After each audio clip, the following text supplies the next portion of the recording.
I've never seen God, but I learned that if you mess around with him too much, you'll feel him. You'll feel him. As a kid, he touched my heart. And I've never been the same from then until now. And thank God he touched me as a child. Thank God he touched you when he touched you. Some of you would not be here today had God not touched you when he did. You'd be in one of these graves out here with moss growing over your tombstone. If God had not come into your life when he did, if you mess around with God, you'll feel him. Jesus said in John 3:8, the wind blows where it listeth.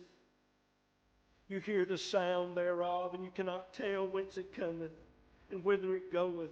So is everyone that is born of the Spirit.